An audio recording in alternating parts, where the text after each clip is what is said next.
Welcome to my class. नमस्ते student. बच्चों, आज हम कक्षा 10वीं की पूरक पाठ्य पुस्तक कृतिका भाग 2 का अध्ययन करने जा रहे हैं, जिसमें हम चैप्टर नंबर 3 पढ़ रहे हैं, जिसका शीर्षक है साना साना हाथ जोड़ी। और इस पाठ का यह सेशन नंबर 2 है। साना साना हाथ जोड़ी इस पाठ के लेखिका है मधु कांकरिया। मधु कांकरिया इन्होंने इस पाठ में हिमालय के यात्रा वर्णन को विस्तार से बताया है। अब तक हमने लेखिका के शुरुआत के इस पाठ के शुरुआत के परिच्छेदों में जाना कि लेखिका को जो कंचनजंगा का दर्शन करना था वह कर नहीं पाते हैं। आगे वह किस प्रकार से उस प्राकृतिक दृश्य का वर्णन हमें इस पाठ के द्वारा करवाती है, तो हम पाठ के परिच्छेदों के द्वारा उसकी जानकारी हासिल कर लेते हैं। लेखिका ने सबसे पहले परिच्छेद में गैंगटक के रात्रिमार्ग के सुंदरता का वर्णन किया। फिर सुबह जाकर जब वो कंचनजंगा के दर्शन करना चाहते लेकिन उनको दर्शन नहीं हो पाते। आगे वे कहते कि बहरहाल गैंगटक से 149 किलोमीटर की दूरी पर युमथांग था। अब देखिए, जिस गैंगटक शहर में वो रुकी हुई थी वहां से उनको लगभग 150 किलोमीटर दूर पर जाना था। किसके यात्रा में? युमथांग के। युमथांग यानी घाटियां। सारे रास्ते हिमालय की गहनतम घाटियां और फूलों से लदी वादियां मिलेंगी आपको। ड्राइवर कम गाइड जितेन नार्ग मुझे बता रहा था। अब देखिए, जब हम कहीं किसी प्रेक्षणीय स्थान पर घूमने के लिए जाते हैं तो वहां पर हमें वहां का मार्गदर्शन करने के लिए, वहां की सारी जानकारी देने के लिए तरह तरह के गाइड मिलते हैं। तो यहाँ पर लेखिका जब युमथांग और हिमालय के वादियों में घूमने के लिए आई तो वहां पर उनको जितेन नार्ग नाम का व्यक्ति मिला, जो उनका ड्राइवर भी था और गाइड भी था। अब देखिए, वो सारे गाइड जो वहाँ के दर्शनीय स्थानों के बारे में सारी जानकारी रखते हैं, तथा वह उसके साथ साथ ड्राइवर का भी लेखिका का काम करने वाला था। अब अधिकतर देखो, हम जब जहाँ पर घूमने जाते हैं तो ड्राइवर अलग होते हैं और गाइड अलग होते हैं, लेकिन यहाँ पर एक ही व्यक्ति जितेंद्र नार्गे जो गाइड का भी काम कर रहा था और ड्राइवर का भी काम कर रहा था। लेखिका को क्या बताता है कि वहाँ बर्फ मिलेगी? मैं बचकाने उत्साह से पूछने लगती हूँ। अब देखिए, उनके लेखिका को बहुत अधिक वो उत्साहित थे। उनको क्या क्या देखने को मिलेगा, यह सारी बातें जानने के लिए वो उत्सुक है। तो अपने गाइड से, जितेंद्र नार्गे से पूछते कि क्या वहाँ बर्फ मिलेगी? जितेंद्र नार्गे कहते कि चलिए, तो जगह जगह गदराएं, पाइन और धूपी की खूबसूरत नुकीले पेड़ों की जायजा लेते हुए हम पहाड़ी रास्तों पर आगे बढ़ने लगे कि एक जगह ही दिखाई दी, एक कतार में लगी सफेद सफेद बौद्ध पताके। अब देखिए, जैसे ही लेखिका ने युमथांग का यात्रा का शुरुआत की तो उसी यात्रा के शुरुआत में लेखिका का वर्णन कर रहे कि जगह जगह गदराई, पाइन और धूपी की खूबसूरती से निकले जो पेड़ थे, उन पेड़ों में पहाड़ी रास्तों में आगे बढ़ते समय एक कतार में उनको बौद्ध पताकाएं दिखाई देने लगी कि बौद्ध पताकाएं बांधी हुई थी, और वह बौद्ध पताकाएं जो थी वह सफेद रंग की थी। सफेद सफेद बौद्ध पताकाएं किसी ध्वज की तरह लहराती, ध्वज झंडा, फ्लैग की तरह वह लहरा रही थी, जो शांति और अहिंसा की प्रतीक पताकाएं जिन पर मंत्र लिखे हुए थे। अब देखिए, ये जो बौद्ध पताकाएं थे सफेद रंग के, वह लेखिका को किसके समान प्रतीक हो रहे थे? शांति और अहिंसा के प्रतीक वहां पर उसको दिखाई दे रहे थे, और उन पताकाओं पे मंत्र लिखे हुए थे। नार्गे ने बताया, यहाँ बुद्ध की बड़ी मान्यता है। जब भी किसी बुद्धिस्ट की मृत्यु होती है, उसकी आत्मा की शांति के लिए शहर से दूर किसी भी पवित्र स्थान पर 108 श्वेत पताकाएं फहरा दी जाती है। अब देखिए, एक एक करके लेखिका हमारे सामने वहाँ के सामाजिक जीवन के बारे में वर्णन कर रही है। अब यहाँ कर देखो, हमें सामाजिक जीवन के बारे में, अब इन परिच्छेदों में लेखिका ने वहाँ के सामाजिक जीवन का परिचय करवा रही कि देखो, वहाँ पर अधिकतर बुद्धिस्ट लोग रहते हैं, और उनका जो गाइड है जितेंद्र नार्गे, उन्हें क्या बता रहे हैं कि उस यहाँ पर अधिकतर बुद्ध की ज्यादा मान्यता है।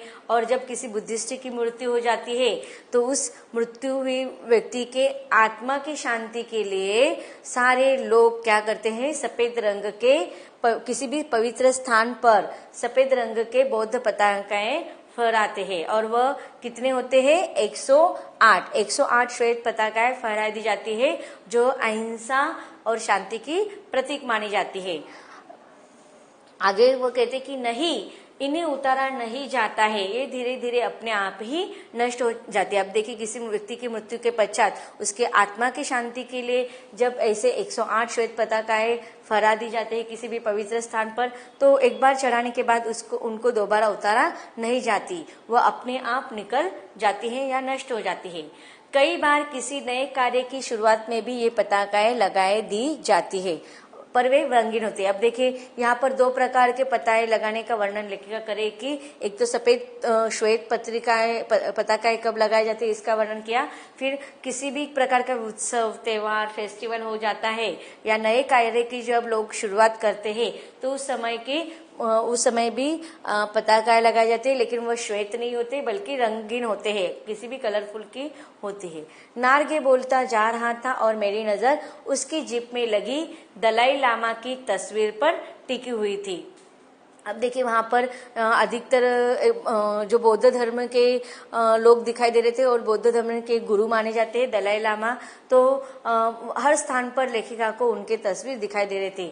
यहाँ तक कि वो जिस जीप में से यात्रा करने जा रही थी उस जीप में भी दलाई लामा की तस्वीर लगी हुई थी और उस पर लेखिका की नजरें टिकी हुई थी। कई दुकानों पर भी मैंने दलाई लामा की ऐसी ही तस्वीरें देखी थी। हिचकोले खाती हमारी जीप थोड़ी और आगे बढ़ी। हिचकोले खाते, अब देखिए अगर रास्ता टेढ़ा मेढ़ा होगा या फिर पथरीला होगा तो उसके अनुसार, अब हम देखो शहरों में अधिकतर जो कार्स होते हैं ट्रेवल्स करते समय हमें जो भी गाड़ियां होती है उनमें इतने हिचकोले हमें खाने नहीं पड़ते, लेकिन अधिकतर गाँवों में जहाँ पर रास्तों का ज्यादा विकसित नहीं होते हैं, टेढ़े मेढ़े रास्ते होते हैं, उनमें पथरीले स्थान ज्यादा होते हैं, ऐसे स्थानों पर गाड़ियां कैसे हिचकोले खाते हुए जाती है उसका वर्णन यहाँ पर लेखिका भी करे कि हिचकोले खाते हमारी जीप थोड़ी और आगे बढ़ी। अपनी लुभावनी हंसी बिखरते हुए जितेन बताने लगा, इस जगह का नाम है कवि लोंग स्टॉक। अब देखिए यहाँ पर हमें एक एक करके लेखिका हर स्थान के विशेषता के बारे में तो बता रहे हैं, लेकिन उनके साथ जो जितेन नार्वे आ रहे हैं उनका व्यक्तित्व भी हमारे सामने एक एक करके लेखिका उभारने वाले हैं। अब उसकी हंसी कैसी है, लुभावनी, और वह हंसी मजाक स्वभाव का व्यक्ति दिखाई दे रहा है क्योंकि वो तो गाइड है, लोगों का मनोरंजन करना, उनको सारी जानकारी देना है उसका कार्य है। अब वो जिस स्थान पर गए थे उस स्थान का नाम क्या बता रहा है, कवि लोंग स्टॉक।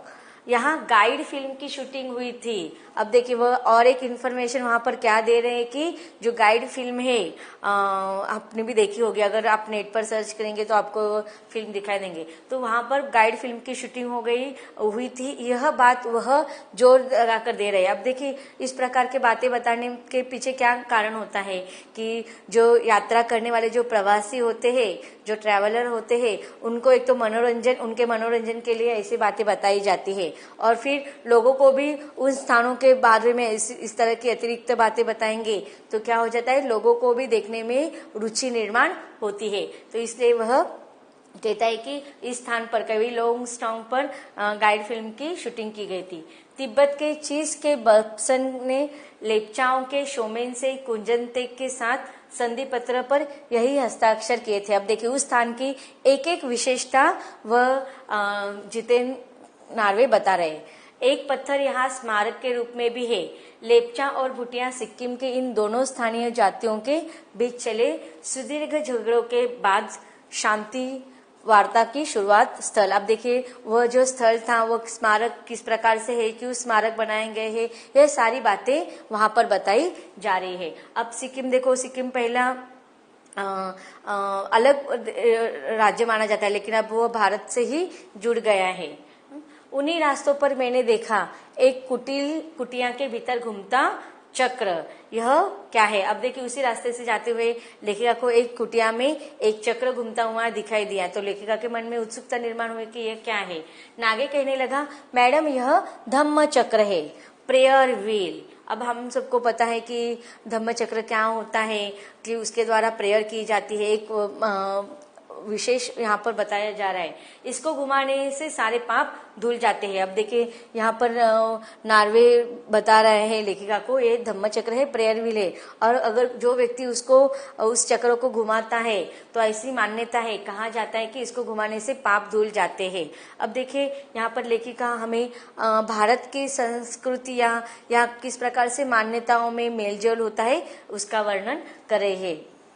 अब लेखिका आगे कह रही कि क्या चाहे मैदान हो या पहाड़, तमाम वैज्ञानिक प्रगतियों के बावजूद इस देश की आत्मा एक जैसी है। लोगों की आस्था है, विश्वास, अंधविश्वास, पाप पुण्य की अवधारणाएं और कल्पनाएं एक जैसी। अब देखिए यहाँ पर जब उस स्थान पर उनको बताया जाता है कि जो वो धम्म चक्र है उसको अगर घुमाने से सारे पाप धुल जाते हैं। अब देखिए लेखिका कहती कि हम हमारे भारत देश के किसी भी स्थान पर जाओ, हमें यह सारे रीति रिवाज परंपराएं दिखाई देती है। जैसे कि देखो गंगा नदी के किनारे पर अगर हम कहा जाता है, मान्यता है ना कि गंगा नदी में एक बार तो स्नान करना चाहिए, जो उस गंगा नदी में जाकर स्नान करता है उसके पाप धुल जाते हैं। तो किस प्रकार से विश्वास, अंधविश्वास हर स्थान पर, हमें भारत में किसी भी स्थान पर जाते हैं तो यह विश्वास, आस्थाएं मिलती जुलती दिखाई देती है। अब देखिए पाप धुल जाने से अर्थ क्या है कि मोक्ष की प्रधानता प्राप्त होना, कि गंगा में स्नान करने से पाप धुल जाते हैं और मोक्ष प्राप्त होते हैं। तो उसी प्रकार वो धम्म चक्र को भी घुमा दिया जाएगा तो उससे पाप मुक्त हो जाते हैं और मोक्ष की प्राप्त होती है, यह भावना निहित है। तो इस प्रकार लेखिका कहते हैं कि हम भारत के किसी भी क्षेत्र में जाओ, चाहे वह मैदानी क्षेत्र हो, यहाँ पहाड़ों से युक्त क्षेत्र हो, लेकिन तमाम वैज्ञानिक प्रगतियां आज हो गई, टेक्नोलॉजी कितने चेंजेस हो गए हैं। आज हम इस विज्ञान के युग में बहुत सारी बातों को हमने खोज निकाला है, लेकिन लेखिका कहते हैं कि इसके बावजूद भी चाहे कोई भी क्षेत्र हो, मैदानी प्रदेशों का क्षेत्र हो, पहाड़ों प्रदेशों का क्षेत्र हो, लेकिन सारे हमारे देश के आत्मा एक ही है। अर्थात यहाँ पर विविधता भी हमें एकता, हमारे देश में किस प्रकार से एकता स्थापित है इसका वर्णन करें, कि लोगों के बीच में जो आस्था है, विश्वास है, अंधविश्वास है, या पाप पुण्य की जो अवधारणा है, यह सारी या कल्पनाएं सारी स्थानों पर हमें एक जैसे ही दिखाई देती है। आगे लेखिका कहते हैं कि रफ्ता रफ्ता हम ऊंचाई की ओर बढ़ने लगे, अर्थात धीरे धीरे वह जो स्थान पर उनको जाना था वह पहाड़ों पर थे तो ऊंचाई पर पहुंचने लगे। बाजार, लोग, बस्तियां पीछे छूटने लगे, अर्थात जो लोगों का जो आना जुना, मेलजोल, जो गांव हो, वह सब पीछे छूटने लगा। अब परिदृश्य से चलते चलते स्वेटर बुनती नेपाली युवतियां और पीठ पर भारी भरकम कार्टून ढोते बोने से दिखते बहादुर नेपाली ओझल हो रहे थे। अर्थात वह ऐसे स्थान पर जा रही थी घूमने के लिए, तो जो गांव, लोग, वह सारे उनको पीछे आंखों से अदृश्य होते हुए दिखाई दे रहे थे। अब नीचे देखने पर घाटियों में ताश के घरों की तरह पेड़ पौधों के बीच छोटे छोटे घर दिखाई दे रहे थे। अब देखिए यहाँ पर हम जब किसी स्थान पर जाते हो, अगर हम ट्रैवल करते हैं तो हम गाड़ियों में से या फिर ट्रेन में से जाते हैं तो हमें जो गांव होते हैं वह कैसे छोटे छोटे दिखाई देते हैं। तो उसी का वर्णन यहाँ पर लेखिका कर रहे हैं कि घाटियों में ताश के घरों की तरह पेड़ पौधों के बीच में उनको छोटे छोटे घर दिखाई दे रहे थे। हिमालय अब भी छोटी छोटी पहाड़ों के रूप में ही नहीं वरन अपने विराट रूप और एवं वैभव के साथ सामने आने वाला था। अब देखिए जो हिमालय को हम अब तक किसी ने देखा नहीं है, मैंने भी नहीं देखा है, तो हमें वह मतलब जब हम देखते हैं चित्र में तो छोटा छोटा दिखाई देता है, लेकिन अब लेखिका कहती है कि वह वास्तविक में उसका दर्शन करने वाली है और जो छोटी छोटी पहाड़ियों में ही नहीं बल्कि एक अपना विराट अफाट रूप और वैभव के साथ, कि उसका प्राकृतिक सौंदर्य युक्त जो वैभव है उसके साथ हम लेखिका के सामने वह आने वाला है। न जाने कितने दर्शकों, यात्रियों और तीर्थाटनियों का काम्य हिमालय। अब देखिए उसके सौंदर्य को आकर्षित करते हैं ना लोगों को, तो कितने सारे उस सौंदर्य को देखने के लिए, हिमालय के उस विराट अफाट और प्राकृतिक सौंदर्य के दर्शन के लिए कितने सारे दर्शक, यात्री और तीर्थटन की इच्छा होती है, कामना होती है। पल पल परिवर्तित हिमालय, कि क्षण क्षण में अपनी सुंदरता में परिवर्तन करने वाला वह हिमालय। तो बच्चों, अब तक हमने ये परिच्छेद पढ़ लिया है। इन परिच्छेदों में आए हुए कुछ कठिन शब्दों का अर्थ सबसे पहले हम देख लेते हैं। देखते हैं कठिन शब्दों का अर्थ। ढलान, उतार। तराई, पहाड़ के नीचे की समतल भूमि। झालर, लटकने वाला किनारा। स्थगित, रुका हुआ। चेतना, समझ।